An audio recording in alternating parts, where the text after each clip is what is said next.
আসসালামু আলাইকুম। আমি Rashid Akhtar, assistant teacher of English, Fulshri Balika pilot high school. Welcome to online class dear students. কেমন আছো তোমরা সবাই? আশা করি ভালো আছো। কোভিড-19 প্রভাবে অনেকদিন তোমাদের স্কুল বন্ধ, তোমাদের ক্লাস হচ্ছে না। তোমরা হয়তো পড়ালেখা থেকে অনেক দূরে সরে গেছো, তাই তোমাদের জন্য অনলাইন ক্লাস চালু করা হয়েছে।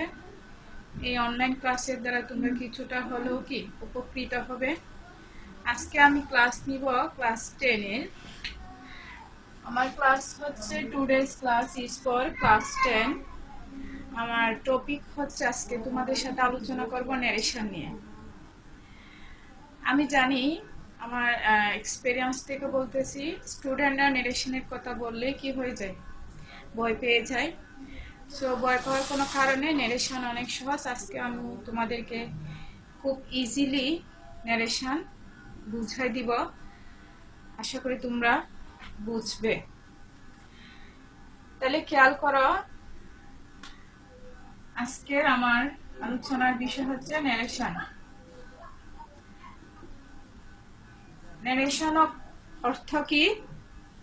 ন্যারেশন অর্থ হচ্ছে উক্তি। ন্যারেশন অর্থ হচ্ছে কি? উক্তি। ন্যারেশন কাকে বলে? ন্যারেশন কাকে বলে কেউ বলতে পারো? ন্যারেশন হচ্ছে একদম easy. What is narration? Narration কাকে বলে?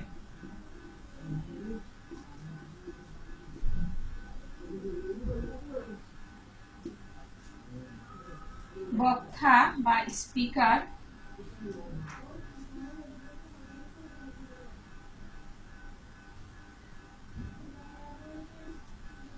অধ্যক্ষ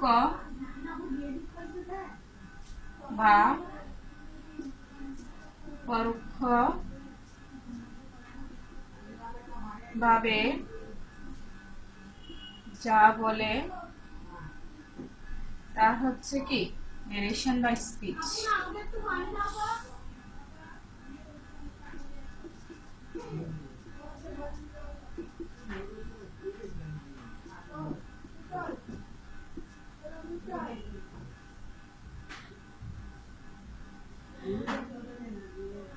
তাহলে ন্যারেশন কাকে বলে? বক্তা যখন প্রত্যক্ষ বা পরোক্ষভাবে কিছু বলে, যা বলে তা হচ্ছে কি ন্যারেশন বা speech. When speakers say something directly or indirectly, that is called narration or speech. Do you know how many kinds of narration? অর্থাৎ narration কত প্রকার? narration হচ্ছে কি প্রত্যক্ষ আর পরোক্ষের উপর ভিত্তি করে narration হচ্ছে দুই প্রকার। একটা হচ্ছে কি ডাইরেক্ট narration আর একটা হচ্ছে ইনডাইরেক্ট narration।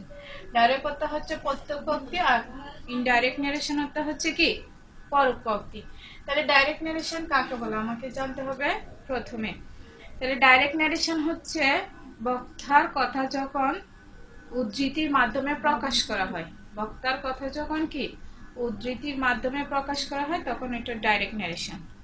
আর ইনডাইরেক্ট ন্যারেশন হচ্ছে শ্রোতা শুনে বক্তার উক্তি যখন নিজের মতো করে প্রকাশ করে তখন তাকে কি বলে? ইনডাইরেক্ট ন্যারেশন বলে। শ্রোতা যখন বক্তার উক্তি শুনে নিজের মতো করে প্রকাশ করে তা হচ্ছে কি ইনডাইরেক্ট ন্যারেশন। লিখে দেওয়ার তো প্রয়োজন নাই, এতটুকু জানলে হবে। তাহলে ডাইরেক্ট ন্যারেশন হচ্ছে বক্তা কি যা বলে তা উদ্ধৃতির মাধ্যমে প্রকাশ করা হলে তা হচ্ছে ডাইরেক্ট ন্যারেশন। আর শ্রোতা শুনে বক্তার কথা নিজের মতো প্রকাশ করলে তাকে ইনডাইরেক্ট ন্যারেশন হচ্ছে। তাহলে আমরা ন্যারেশন জানলাম কয় প্রকার? দুই প্রকার। একটা হচ্ছে ডাইরেক্ট ন্যারেশন আর একটা হচ্ছে ইনডাইরেক্ট ন্যারেশন। ডাইরেক্ট অর্থ হচ্ছে কি প্রত্যক্ষ উক্তি আর ইনডাইরেক্ট ন্যারেশন অর্থ হচ্ছে কি পরোক্ষ উক্তি। ঠিক আছে? তাহলে আমরা আজকে সেন্টেন্স নারেশন, প্রথমে আমাদের জানতে হবে সেন্টেন্স নারেশন, তারপর জানবো পেসেজ নারেশন। আমাদের প্রথমে নারেশন চেঞ্জের বেসিক রুলস গুলো জানতে হবে, তাহলে তোমাদের কাছে নারেশনটা অনেক সহজ হয়ে যাবে। বেসিক রুলস বলতে আমাদের প্রথমে আমি একটা সেন্টেন্স লিখতেছি, দেখো।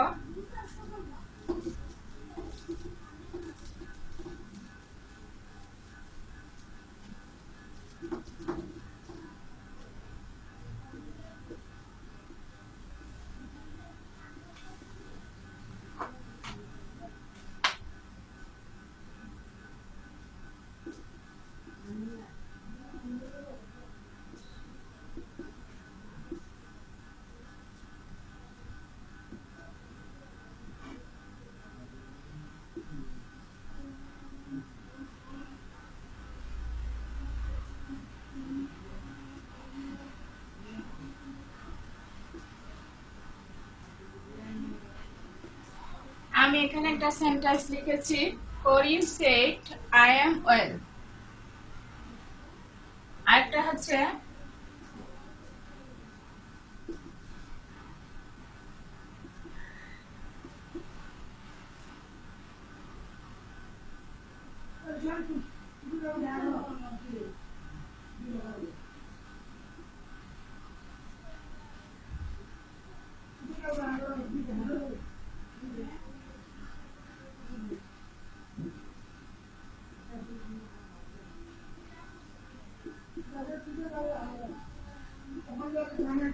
তাহলে দুইটা সেন্টেন্স লিখেছি, খেয়াল করো। Karim said I am well, আরেকটা লিখছি Rahim said to the teacher I learned my lesson. এখানে আমাদের বেসিক রুলস গুলো জানতে হবে। এখানে তিনটা পার্ট আছে, এখানে আছে চারটা পার্ট। তাহলে এটা হচ্ছে প্রথমে কি স্পিকার, বক্তা, আর এটা হচ্ছে রিপোর্টিং ভার্ব। সেটা হচ্ছে কি রিপোর্টিং ভার্ব, যেটার মাধ্যমে বক্তা তার বক্তব্য প্রকাশ করে, রিপোর্টিং ভার্ব। ইনভার্টেড কমার ভিতর যেটা আছে এটাকে বলা হয় কি রিপোর্টেড স্পিচ। এটা বক্তার কথাকে হুবহু উদ্ধৃতির মাধ্যমে প্রকাশ করা হয়েছে। তাহলে আমরা স্পিকার পাইলাম, রিপোর্টিং ভার্ব পাইলাম, রিপোর্টেড স্পিচ পাইলাম। এখানে নেক্সটেও একই অবস্থা, এটা হচ্ছে স্পিকার, এটা হচ্ছে রিপোর্টিং ভার্ব, এটা হচ্ছে রিপোর্টিং ভার্বের অবজেক্ট বা পারসন স্পোকেন টু বলা হয় এটাকে। রিপোর্টিং ভার্বের অবজেক্ট বা পারসন স্পোকেন টু বলা হয়, আর এটাকে বলা হয় রিপোর্টেড স্পিচ। তাহলে এখন আমাদের জানতে হবে কিভাবে ডাইরেক্ট নারেশন থেকে ইনডাইরেক্ট নারেশন পরিবর্তন করতে হয়, এই রুলস গুলা জানতে হবে, ঠিক আছে? তাহলে প্রথমে আমাদের সেন্টেন্স চিনতে হবে, কোন সেন্টেন্স থাকলে কিভাবে রিপোর্টিং ভার্বটা পরিবর্তন হবে। প্রথমে আমাদের রিপোর্টিং ভার্ব কিভাবে পরিবর্তন হবে সেটা জানতে হবে সেন্টেন্স অনুযায়ী। সেন্টেন্স অনুযায়ী রিপোর্টিং ভার্ব কিভাবে পরিবর্তন হবে, ঠিক আছে? যেমন আমার এই সেন্টেন্সটা কি, এই সেন্টেন্সটা হচ্ছে কোন সেন্টেন্স? Assertive sentence. তো করিম সেড আই এম ওয়েল, এটা হচ্ছে অ্যাসার্টিভ সেন্টেন্স। অ্যাসার্টিভ সেন্টেন্সের রিপোর্টিং ভার্ব কিভাবে পরিবর্তন হবে, ইনভার্টেড কমার স্থলে কি হবে, এগুলো আমাদের জানতে হবে। তাহলে অ্যাসার্টিভ সেন্টেন্সে রিপোর্টিং ভার্ব পরিবর্তন হয়ে কি হয়, টোল্ড হয়। অ্যাসার্টিভ সেন্টেন্সে রিপোর্টিং ভার্ব পরিবর্তন হয়ে কি হবে, টোল্ড হবে। আর ইনভার্টেড কমার স্থলে কি বসবে, দ্যাট বসবে। তারপর আমাদের পারসন কিভাবে পরিবর্তন করব সেটা জানতে হবে। প্রথমে জানতে হবে রিপোর্টিং ভার্ব সেন্টেন্স অনুযায়ী কিভাবে চেঞ্জ হবে সেটা জানতে হবে। তারপর সেন্টেন্স অনুযায়ী ইনভার্টেড কমার স্থলে কি বসবে সেটা জানতে হবে। তারপর জানতে হবে সাবজেক্ট কিভাবে পরিবর্তন করব। তারপর রিপোর্টেড স্পিচ কোন টেন্সে থাকলে কোন টেন্সে যাবে সেটাও জানতে হবে। এগুলাই হচ্ছে বেসিক রুলস ডাইরেক্ট নারেশন থেকে ইনডাইরেক্ট নারেশন করার। তাহলে আমার এটা যেহেতু অ্যাসার্টিভ সেন্টেন্স, করিম ঠিক থাকবে স্পিকার, সেট পরিবর্তন হয়ে কি হবে টোল্ড, সেট পরিবর্তন হয়ে টোল্ড হবে। আমি বলছিলাম ইনভার্টেড কমার স্থলে কি বসবে দ্যাট। তারপর কি বলছি পারসন পরিবর্তন করতে হবে। পারসন পরিবর্তনের ক্ষেত্রে আমাদের আইটা হচ্ছে ফার্স্ট পারসন। পারসন কত প্রকার জানো? পারসন হচ্ছে 3 প্রকার। পারসন কত প্রকার? 3 প্রকার, first person, second person, third person. তাহলে ফার্স্ট পারসন পরিবর্তন হবে কি রিপোর্টিং ভার্বের সাবজেক্ট অনুযায়ী, ফার্স্ট পারসন পরিবর্তন হবে রিপোর্টিং ভার্বের সাবজেক্ট অনুযায়ী, আর সেকেন্ড পারসন পরিবর্তন হবে রিপোর্টিং ভার্বের অবজেক্ট অনুযায়ী, আর থার্ড পারসনের কোনো পরিবর্তন নাই। তাহলে আমার এখানে আই হচ্ছে ফার্স্ট পারসন, রিপোর্টিং ভার্বের সাবজেক্ট অনুযায়ী করিম অনুযায়ী পরিবর্তন হয়ে কি হয়ে যাবে হি হয়ে যাবে। আর এরপরে আমাদের এটা কোন টেন্স আছে দেখতে হবে। আই এম ওয়েল এটা কোন টেন্স আছে কেউ বলতে পারবে? এটা হচ্ছে প্রেজেন্ট ইনডিফিনিট টেন্স, সাবজেক্টের পর ভার্ব প্রেজেন্ট ফর্ম এক্সটেনশন। তাহলে ভার্ব যখন সাবজেক্টের পর প্রেজেন্ট ফর্মে আসে তাহলে এটা প্রেজেন্ট ইনডিফিনিট টেন্স। তাহলে প্রেজেন্ট ইনডিফিনিট টেন্স থাকলে রিপোর্টেড স্পিচের ফার্স্ট ইনডিফিনিট হয়ে যায়। এম এর ফার্স্ট ফর্ম কি ওয়াজ, হি ওয়াজ ওয়েল। তাহলে ফার্স্ট ইনডিফিনিটের স্ট্রাকচার হচ্ছে সাবজেক্টের পর ভার্ব কি ফর্ম ফার্স্ট ফর্ম, ঠিক আছে? তাহলে আমরা চিনলাম স্পিকার, রিপোর্টিং ভার্ব, তারপর রিপোর্টিং ভার্বের অবজেক্ট ছিল নেক্সট সেন্টেন্সে এখানে রিপোর্টেড স্পিচ। প্রথমে আমাদের জানতে হবে সেন্টেন্স অনুযায়ী কিভাবে রিপোর্টিং ভার্ব পরিবর্তন হবে আর ইনভার্টেড কমার স্থলে কি বসবে। সেন্টেন্স অনুসারে রিপোর্টিং ভার্বের পরিবর্তন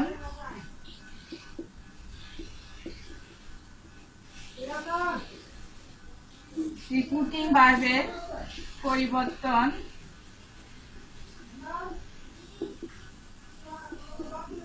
ও ইনভার্টেড কমার স্থলে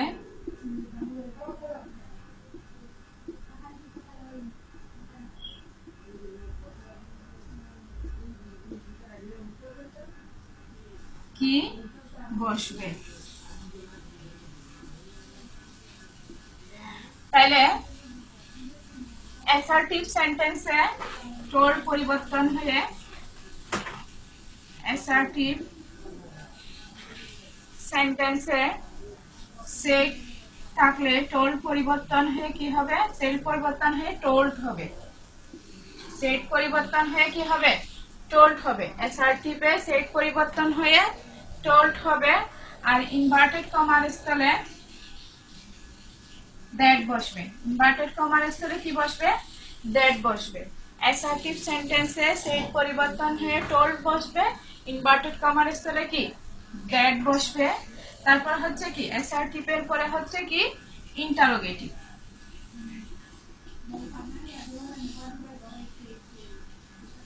ইন্টারোগেটিভে কি ইন্টারোগেটিভে আস্কড হবে, ইন্টারোগেটিভে সেট পরিবর্তন হয়ে কি হবে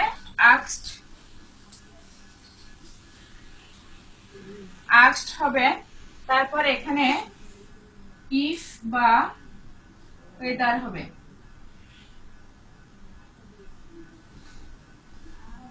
ইফ বা ওয়েদার হবে।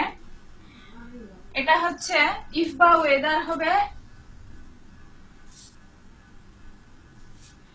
WH ওয়ার্ড না থাকলে, WH ওয়ার্ড না থাকলে ইনভার্টেড কমার স্থলে ইফ বা ওয়েদার হবে। তাহলে ইন্টারোগেটিভ সেন্টেন্সে সেট পরিবর্তন হয়ে আস্কড হবে, WH ওয়ার্ড না থাকলে ইনভার্টেড কমার স্থলে কি বসবে ইফ বা ওয়েদার বসবে। তারপর হচ্ছে অ্যাসার্টিভ ইন্টারোগেটিভ, এরপরে কি কোন সেন্টেন্স ইম্পারেটিভ।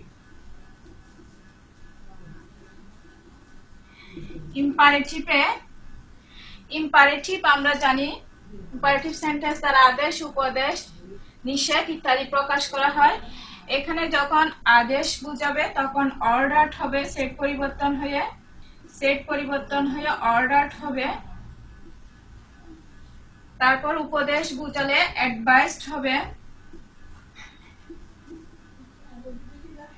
নিষেধ বুঝালে ফরবেড হবে, অনুরোধ বুঝালে রিকোয়েস্ট হবে, রিকোয়েস্টেড। তাহলে যখন ইম্পারেটিভ সেন্টেন্সে অর্ডার বুঝাবে, আদেশ বুঝাবে অর্ডার হবে, উপদেশ বুঝাবে অ্যাডভাইসড হবে সেট পরিবর্তন হয়ে, তারপর নিষেধ বুঝালে ফরবেড হবে, আর অনুরোধ বুঝালে রিকোয়েস্টেড হবে। আর এখানে ইনভার্টেড কমার স্থলে টু বসবে, ইনভার্টেড কমার স্থলে কি বসবে? টু বসবে। তারপর হচ্ছে কি, আমরা এখানে উপরে মুছে দিচ্ছি,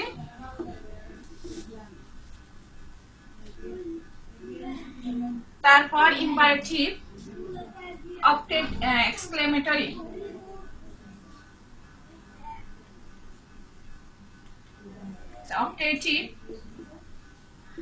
অপটেটিভে সেট পরিবর্তন হয়ে কি হবে? উইশড বা প্রেড হবে। সেট পরিবর্তন হয়ে উইশড বা প্রেড হবে।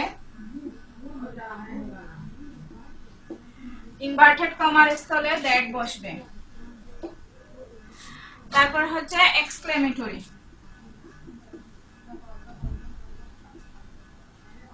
এক্সক্লেমেটরিতে সেট পরিবর্তন হয়ে, যখন এক্সক্লেমেটরি দ্বারা কি বোঝানো হয়? এক্সক্লেমেটরি সেন্টেন্সে মনের আবেগ অনুভূতি বিস্ময় প্রকাশ করা হয়। এক্সক্লেমেটরি সেন্টেন্সে মনের আবেগ অনুভূতি বিস্ময় প্রকাশ করানো হয়। যখন আনন্দের অনুভূতি প্রকাশ করবে তখন এক্সক্লেম উইথ জয়, সেট পরিবর্তন হয়ে কি হবে? Exclaim with joy. যখন দুঃখ বোঝাবে তখন এক্সক্লেম উইথ সরো। যখন বিস্ময় বোঝাবে তখন এক্সক্লেম উইথ ওন্ডার বা সারপ্রাইজ।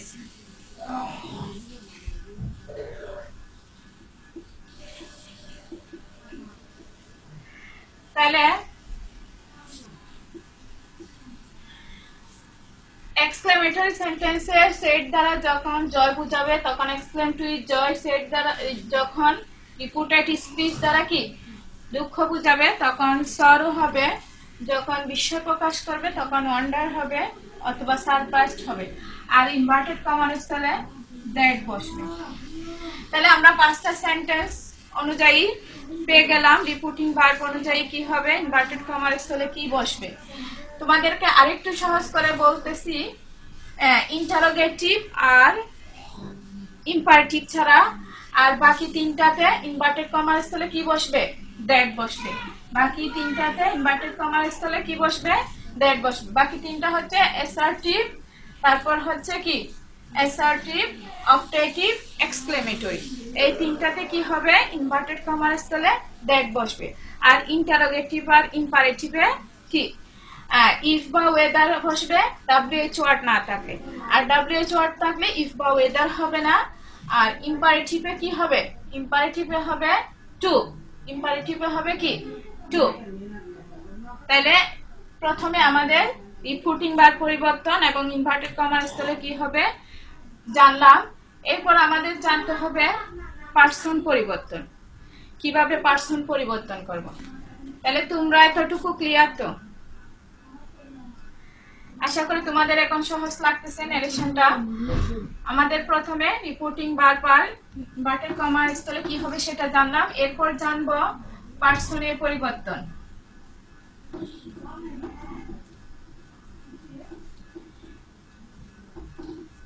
পার্সন পরিবর্তন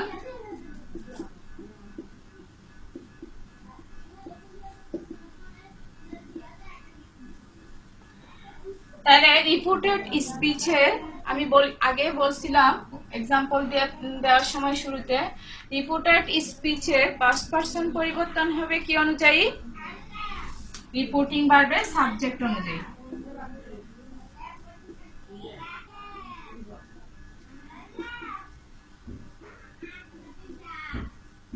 স্পিচের ফার্স্ট পারসন পরিবর্তন হবে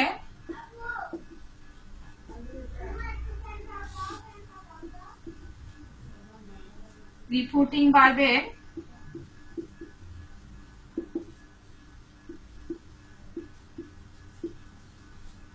সাবজেক্ট অনুযায়ী।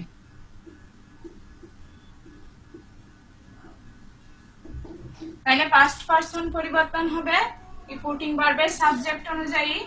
নাম্বার 2, সেকেন্ড পারসন পরিবর্তন হবে রিপোর্টেড স্পিচের সেকেন্ড পারসন পরিবর্তন হবে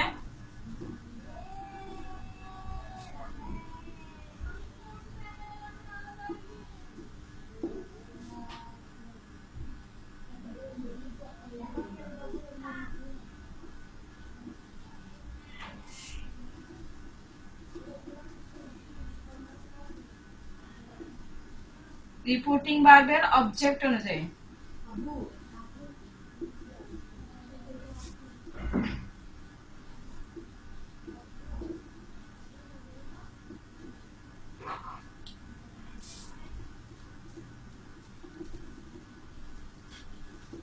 তিন নাম্বার হচ্ছে থার্ড পারসনে কোনো পরিবর্তন নাই।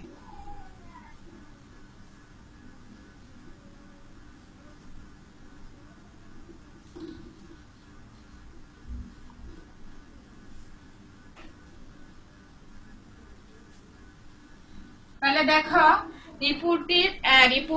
রিপোর্টেড স্পিচের ফার্স্ট পারসন পরিবর্তন হবে রিপোর্টিং ভার্বের সাবজেক্ট অনুযায়ী, আর সেকেন্ড পারসন পরিবর্তন হবে রিপোর্টিং ভার্বের অবজেক্ট অনুযায়ী। থার্ড পারসনের কোনো পরিবর্তন নাই। এরপর আমাদের জানতে হবে টেন্সের পরিবর্তন। এগুলাই হচ্ছে ন্যারেশনের বেসিক রুলস। প্রথমে রিপোর্টিং ভার্বের চেঞ্জ, তারপর রিপোর্টেড স্পিচের চেঞ্জ, তারপর হচ্ছে পারসনের চেঞ্জ, তারপর হচ্ছে কি, তারপর হচ্ছে টেন্সের চেঞ্জ। কিভাবে রিপোর্টেড স্পিচে কোন টেন্স থাকলে কোন টেন্সে যাবে সেটা জানতে হবে। এই বেসিক রুলস গুলো যদি তোমরা ভালো করে বুঝো তাহলে ন্যারেশনটা একদম ইজি। এখন হচ্ছে টেন্সের পরিবর্তন। রিপোর্টেড স্পিচ কোন টেন্সে থাকলে কোন টেন্সে যাবে।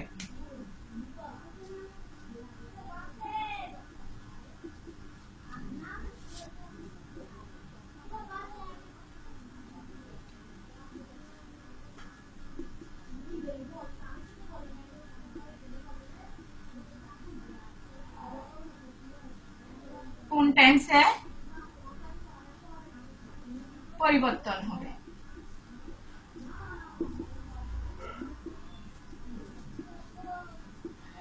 তাহলে নেক্সট স্টেপ হচ্ছে আমাদের রিপোর্টেড স্পিচ কোন টেন্সে থাকলে কোন টেন্সে পরিবর্তন হবে। ঠিক আছে, তাহলে প্রেজেন্ট ইনডিফিনিট, প্রেজেন্ট ইনডিফিনিটে থাকলে ফার্স্ট ইনডিফিনিট হয়ে যাবে।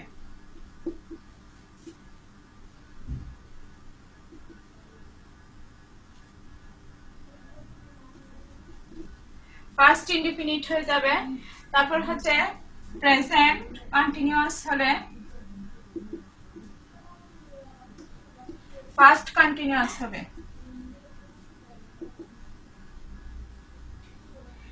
প্রেজেন্ট পারফেক্ট হলে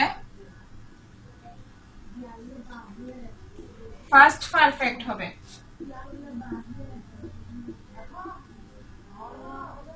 তারপর হচ্ছে প্রেজেন্ট পারফেক্ট কন্টিনিউয়াস হলে ফার্স্ট পারফেক্ট কন্টিনিউয়াস হবে।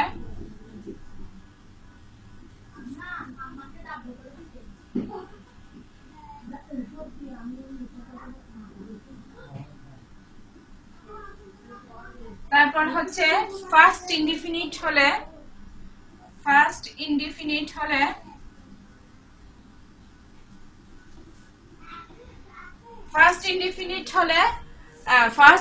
কন্টিনিউয়াস বাদ দিয়ে ফার্স্ট পারফেক্টে চলে যাবে। ফার্স্ট ইনডিফিনিট হলে ফার্স্ট কন্টিনিউয়াস বাদ দিয়ে কোথায় চলে যাবে? ফার্স্ট পারফেক্টে।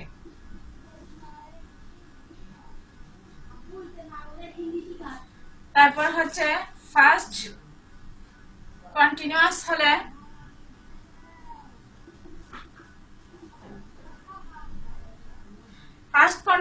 হলে তখন পারফেক্ট বাদ দিয়ে ফার্স্ট পারফেক্ট কন্টিনিউয়াসে চলে যাব।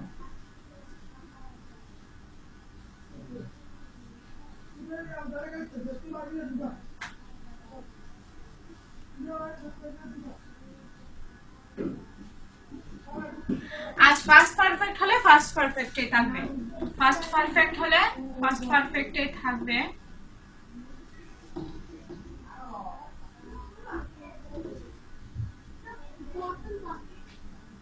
তারপর ফিউচার ইনডিফিনিট, ফিউচার টেন্সের গুলা ফিউচার ইন ফার্স্ট টেন্স হবে, অর্থাৎ শ্যাল থাকলে শুড হবে, উইল থাকলে উড হবে। ঠিক আছে, ফিউচারেরটা এতটুকুই। তাহলে টেন্সের পরিবর্তন একটু ভালো করে খেয়াল করা, এটা খুব ইম্পর্টেন্ট। রিপিটেড স্পিচ কোন টেন্সে থাকলে কোন টেন্স হবে। প্রথমে হচ্ছে কি প্রেজেন্ট ইনডিফিনিট হলে ফার্স্ট ইনডিফিনিট হবে, প্রেজেন্ট কন্টিনিউয়াস হলে ফার্স্ট কন্টিনিউয়াস হবে, প্রেজেন্ট পারফেক্ট হলে ফার্স্ট পারফেক্ট হবে, প্রেজেন্ট পারফেক্ট কন্টিনিউয়াস হলে ফার্স্ট পারফেক্ট কন্টিনিউয়াস হবে। তারপর পাস্ট ইনডিফিনিট হলে কন্টিনিউয়াস বাদ দিয়ে ফার্স্ট পারফেক্টে যাবে। তারপর হচ্ছে ফার্স্ট কন্টিনিউয়াস হলে পারফেক্ট বাদ দিয়ে ফার্স্ট পারফেক্ট কন্টিনিউয়াসে যাবে। আর ফার্স্ট পারফেক্ট হলে ওটা কোনো পরিবর্তন হবে না, ফার্স্ট পারফেক্টে থেকে যাবে। আর ফিউচারে শ্যাল থাকলে শুড হবে, উইল থাকলে উড হবে। টেন্সের পরিবর্তন হচ্ছে এতটুকু। তারপর আমাদের জানতে হবে, এরপর আমাদের জানতে হবে দূরত্ববাচক শব্দ থাকলে নৈকট্যবাচক শব্দ হবে, নৈকট্যবাচক শব্দ থাকলে দূরত্ববাচক শব্দ হবে, ওগুলো জানতে হবে। আর মডেল অক্সিলিয়ারি কিভাবে পরিবর্তন করব সেটাও জানতে হবে। মডেল অক্সিলিয়ারি কি কি তো আমরা জানি, can, could, may, might, shall, should, will, would, need, dare, must, এগুলো হচ্ছে কি মডেল অক্সিলিয়ারি। এই মডেল অক্সিলিয়ারি গুলো আমরা কিভাবে চেঞ্জ করব, ঠিক আছে, ওগুলো জানতে হবে। আর দূরত্ববাচক শব্দ থাকলে নৈকট্যবাচক শব্দ হবে। এতটুকু ক্লিয়ার তোমাদের? এরপরে দেখো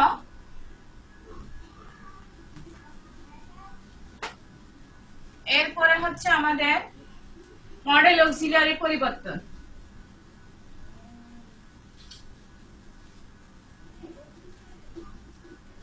মডেল অক্সিলিয়ারি পরিবর্তন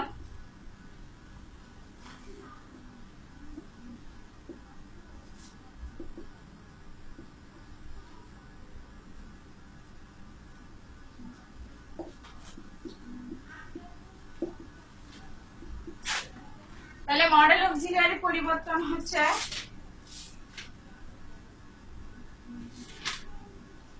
প্রথমে শ্যাল থাকলে শুড হবে, উইল থাকলে উড হবে, ক্যান থাকলে উড হবে, তারপর হচ্ছে মে থাকলে মাইট হবে, তারপর হচ্ছে ক্যান বি থাকলে কুড বি হবে,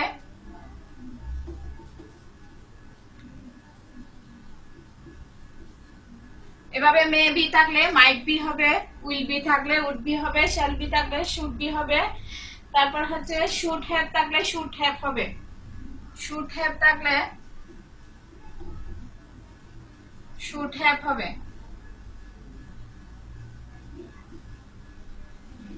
তারপর হচ্ছে উড হ্যাভ থাকলে উড হ্যাভ হবে, মাইট হ্যাভ থাকলে মাইট হ্যাভ হবে। মাস্টের ক্ষেত্রে হ্যাড টু হবে, মাস্টের ক্ষেত্রে কি হবে হ্যাড টু। তারপর হচ্ছে নিডের ক্ষেত্রে নিডেড হবে। আর মাস্ট হ্যাভ থাকলে মাস্ট হ্যাভ হবে, নিডের ক্ষেত্রে নিডেড হবে। তাহলে আরো আছে, দেখো মডেল অক্সিলিয়ারি পরিবর্তন, শ্যাল থাকলে শুড হবে, উইল থাকলে উড হবে, ক্যান থাকলে কুড হবে, মে থাকলে মাইট হবে, ক্যান বি থাকলে কুড বি হবে, মে বি থাকলে মাইট বি হবে, উইল বি থাকলে উড বি হবে। তারপর শুড হ্যাভ থাকলে শুড হ্যাভ, কুড হ্যাভ থাকলে কুড হ্যাভ, উড হ্যাভ থাকলে উড হ্যাভ। কিন্তু মাস্টের ক্ষেত্রে হবে হ্যাড টু, মাস্টের ক্ষেত্রে হবে কি হ্যাড টু। মাস্ট হ্যাভ থাকলে আবার মাস্ট হ্যাভ হবে, নিড থাকলে কি নিডেড হবে। এগুলো হচ্ছে মডেল অক্সিলারি পরিবর্তন। তাইলে আমরা এখন ন্যারেশন পরিবর্তনের কয়টা ধাপ জানলাম। প্রথমে জানলাম রিপোর্টিং ভার্ব আর ইনভার্টেড কমার পরিবর্তন, তারপরে জানলাম কি, তারপর জানলাম পার্সনের পরিবর্তন, তারপর জানলাম টেন্সের পরিবর্তন, তারপর জানলাম মডেল অক্সিলারি পরিবর্তন। এখন জানবো আমরা দূরত্ববাচক শব্দ থাকলে কিভাবে নৈকট্যবাচক শব্দ হয়, নৈকট্যবাচক শব্দ থাকলে কিভাবে দূরত্ববাচক হয়। তাহলে এটা একটু খেয়াল করো।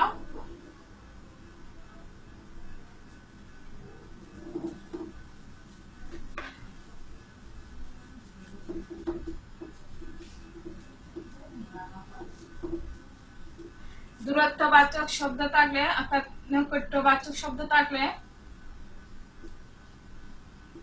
অর্থাৎ কাছের ওয়ার্ড থাকলে, নৈকট্যবাচক ওয়ার্ড থাকলে দূরত্ববাচক ওয়ার্ড হয়ে যাবে।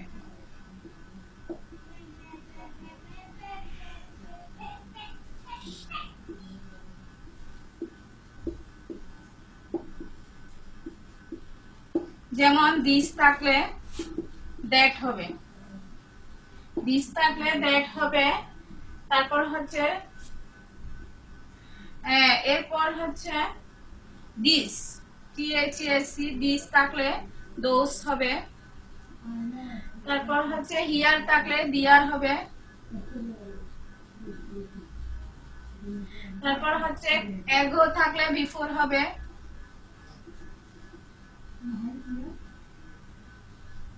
গো থাকলে কাম থাকলে গো হবে।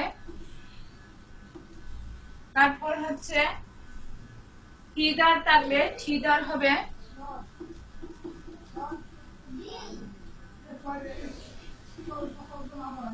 তারপর হচ্ছে টুডে থাকলে দ্যাট ডে হবে।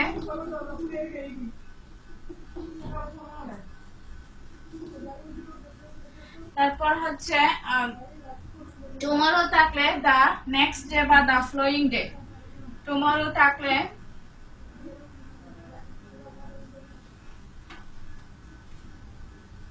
টুমরো থাকলে দা নেক্সট ডে অথবা দা ফ্লোয়িং ডে, দা ফ্লোয়িং ডে।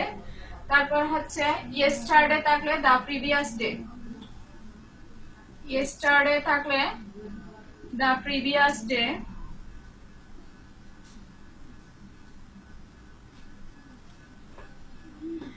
তারপর হচ্ছে লাস্ট মান্থ থাকলে দা প্রিভিয়াস মান্থ, লাস্ট নাইট থাকলে দা প্রিভিয়াস নাইট, নেক্সট উইক থাকলে দা ফ্লোয়িং উইক, নেক্সট উইক থাকলে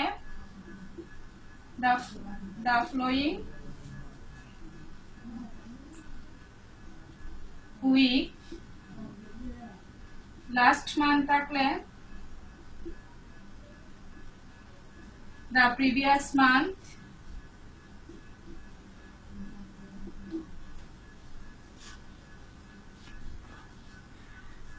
তাহলে দেখো নৈকট্যবাচক ওয়ার্ড থাকলে দূরত্ববাচক ওয়ার্ড হবে। যেমন দিস থাকলে দ্যাট হবে, দিস থাকলে দুস হবে, হিয়ার থাকলে দিয়ার হবে, এগো হলে বিফোর হবে, কাম হলে গো হবে, কিদার হলে কিদার হবে, টুডে হলে দ্যাট ডে হবে। আর নেক্সট টুমরো হলে দা নেক্সট ডে, ইয়েস্টারডে হলে দা প্রিভিয়াস ডে। তারপর হচ্ছে নেক্সট উইক, নেক্সট উইক হলে দা ফ্লোয়িং উইক, আর লাস্ট মান্থ হলে দা প্রিভিয়াস মান্থ।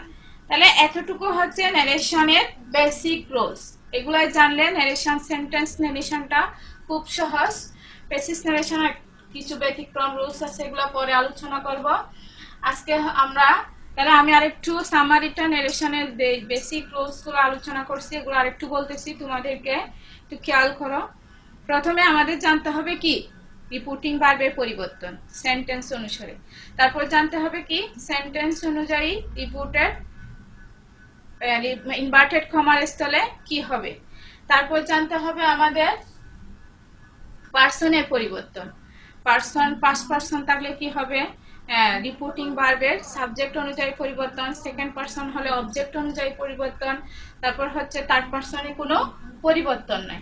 তারপর হচ্ছে এরপরে আমাদের জানতে হবে টেন্সের পরিবর্তন, কোন টেন্সে থাকলে কোন টেন্সে যাবে। প্রেজেন্ট ইনডিফিনিট হলে ফার্স্ট ইনডিফিনিট, প্রেজেন্ট কন্টিনিউয়াস হলে ফার্স্ট কন্টিনিউয়াস, তারপর হচ্ছে প্রেজেন্ট পারফেক্ট হলে ফার্স্ট পারফেক্ট, এভাবে টেন্সের পরিবর্তন হবে। তারপর জানতে হবে আমাদের কি মডেল অক্সিলারি পরিবর্তন। মডেল অক্সিলারি শেল থাকলে শুড, উইল থাকলে উড, ক্যান থাকলে কুড, এগুলো।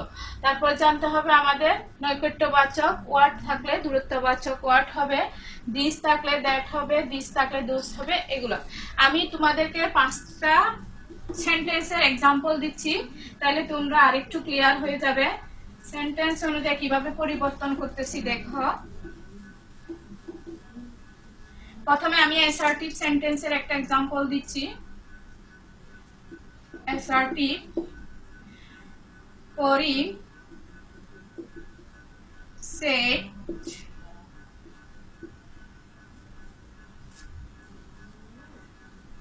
I eat rice. Karim said I eat rice, এটা হচ্ছে অ্যাসার্টিভ সেন্টেন্স। তাহলে আমাদের প্রথমে কি দেখতে হবে, রিপোর্টিং ভার্বের পরিবর্তন কি অনুযায়ী, সেন্টেন্স অনুযায়ী। এটা কোন সেন্টেন্স, এটা হচ্ছে অ্যাসার্টিভ সেন্টেন্স। তাহলে রিপোর্টিং ভার্বের পরিবর্তন, সেট পরিবর্তন হয়ে কি হবে, সেট পরিবর্তন হয়ে কি হবে, টোল্ড হবে। কি হবে, টোল্ড। আর ইনভার্টেড কমার স্থলে কি হবে, দ্যাট হবে। তারপর ফার্স্ট পারসন পরিবর্তন হবে কি অনুযায়ী, সাবজেক্ট অনুযায়ী। করিম অনুযায়ী ফার্স্ট পারসন পরিবর্তন হবে হি হবে। তারপর আমাদের দেখতে হবে রিপোর্টেড স্পিচটা কোন টেন্সে আছে। এটা কোন টেন্সে আছে, এটা হচ্ছে প্রেজেন্ট ইনডিফিনিট টেন্সে। কিভাবে বুঝছো, আমরা স্ট্রাকচার অনুযায়ী বুঝতেছি। প্রেজেন্ট ইনডিফিনিটের স্ট্রাকচার হচ্ছে সাবজেক্টের পর verb, present form.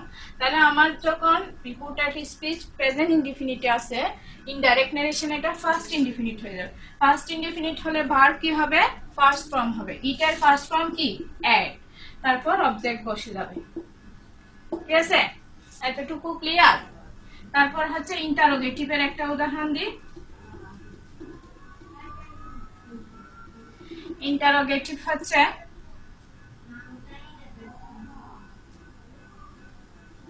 Rifa said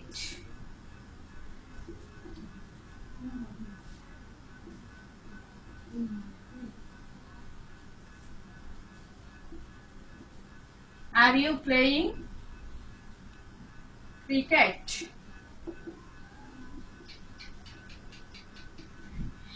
Rifa said are you playing cricket?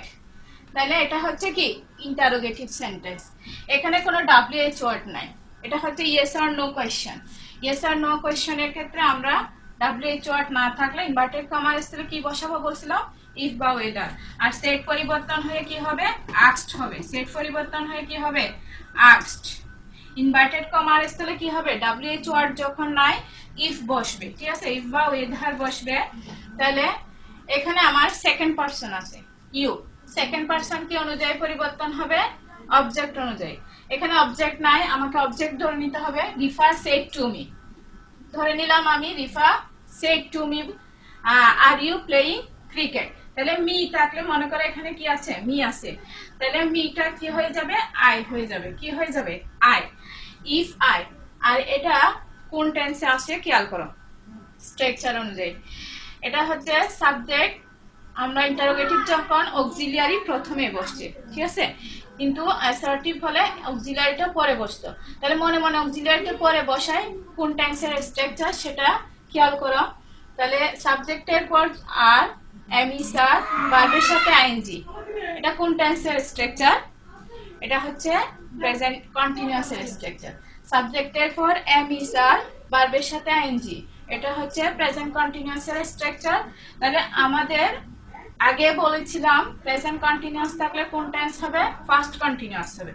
তাহলে যে কোনো সেন্টেন্স, আরেকটা কথা হচ্ছে এখানে খেয়াল রাখো, যে কোনো সেন্টেন্সকে কি ইন্টারোগেটিভ থেকে ডিরেক্ট থেকে ইনডাইরেক্ট করলে ওটা কি হয়ে যায়, অ্যাসার্টিভ হয়ে যায়।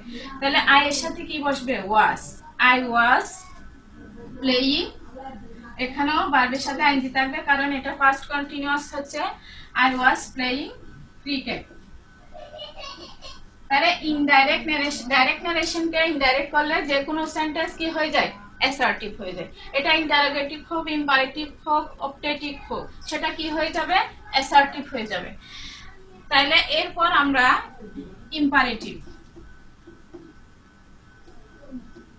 ইম্পারেটিভের একটা এক্সাম্পল দিচ্ছি।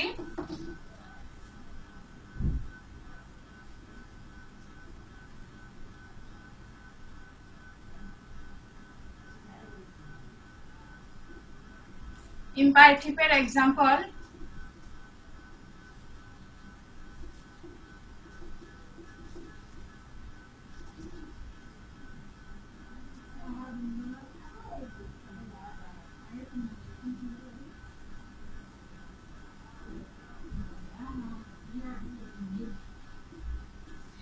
Teacher said do the sum. Imperative example. Teacher said do the sum. এটা হচ্ছে টিচার অর্ডার করলো, অঙ্কটি করো। এটা কি টিচার কি করছে? অর্ডার করছে। তাহলে টিচারের অর্ডার যখন করছে, সেট পরিবর্তন হয়ে কি হবে? অর্ডারড হয়ে যাবে। ইনভার্টেড কমার স্থলে কি হবে? টু। এখানে একদম সহজ, সেট পরিবর্তন করে যেটা আসে, অর্ডার হলো অর্ডার, অ্যাডভার্সড হলো অ্যাডভার্সড, যেটা বসে সেটা বসাবো, আর ইনভার্টেড কমার স্থলে টু, আর বাকি অংশ বসে যাবে। এখানে টেন্সের কোনো চিন্তা করতে হবে না, এখানে টেন্সের পরিবর্তনটা আসবে না, যেহেতু ইনভার্টেড কমার স্থলে টু বসছে আর এরপরে বাকি অংশটা বসে যাবে। এখানে টেন্সের কোনো পরিবর্তন হবে না। টু ডু দা সাম, ঠিক আছে? টিচার সেড ডু দা সাম। যদি এখানে বলা হতো টিচার সেড অলওয়েজ স্পিক দা ট্রুথ, এটা অ্যাডভাইস করা হয়েছে, তখন সেট পরিবর্তন হয়ে অ্যাডভাইসড হতো আর এখানে টু বসতো। যখন বলতো teacher said don't run in the sun, রোদে দৌড়ায় না, এটা ফরবেট হতো, এটা নিষেধ করছে, তাহলে টিচার ফরবেট হতো। যখন teacher said please give me a pen বলতো, তখন এটা রিকোয়েস্টেড হতো। টিচার রিকোয়েস্ট করছে একটা কলম দেওয়ার জন্য, তখন সেট পরিবর্তন হয়ে কি হতো? রিকোয়েস্টেড হতো। এরপর আমরা যাব optative.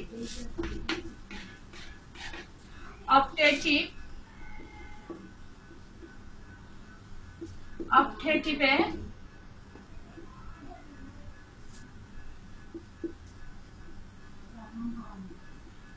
teacher said may you succeed in life, তুমি জীবনে সফল হও। Teacher said may you succeed in life, এটা হচ্ছে অপটেটিভ সেন্টেন্স। এটা কি করছে? আশীর্বাদ করছে। অপটেটিভ সেন্টেন্সের মাধ্যমে ইচ্ছা বা আশীর্বাদ প্রকাশ করা হয়, তখন সেড পরিবর্তন হয়ে প্রেড বা উইশড হয়। ইচ্ছা প্রকাশ করলে উইশড অথবা প্রেড যে কোনো একটা দিলে হবে। তাহলে টিচার প্রেড, ইনভার্টেড কমার স্থলে কি হবে? দ্যাট হবে। মেয়েটা মাইট হয়ে যাবে, মেয়েটা কি হয়ে যাবে? মডেল অক্সিলিয়ারি, মেয়েটা মাইট হয়ে যাবে, কিন্তু সাবজেক্ট প্রথমে চলে আসবে। সেকেন্ড পারসন অবজেক্ট অনুযায়ী পরিবর্তন হবে। মনে করো অবজেক্ট কি আছে? মি আছে, তাহলে অবজেক্ট পরিবর্তন আই হয়ে যাবে ইউটা, আর মেয়েটা মাইট হয়ে গেলে আর টেন্সের পরিবর্তন হবে না, এখানে টেন্সের চিন্তা করতে হবে না। মাইট সাকসিড ইন লাইফ, তাহলে সেট পরিবর্তন হয়ে প্রেড হয়ে গেছে, ইনভার্টেড কমার স্থলে দ্যাট বসছে, মেয়েটা মাইট হয়ে গেছে, এখানে সাবজেক্ট আগে বসবে, তারপর মেয়ে বাকি অংশ বসে যাবে। মে সাকসিড ইন লাইফ, ঠিক আছে? আমরা অবজেক্টিভ সেন্টেন্স দেখব মে দ্বারা চিনতে পারবো। তারপর হচ্ছে এক্সক্লেমেটরি সেন্টেন্স। এক্সক্লেমেটরি হচ্ছে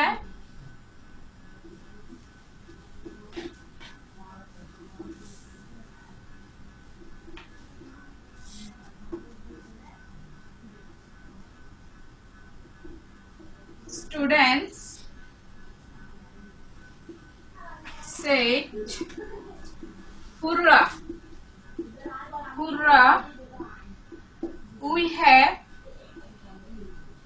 won the game.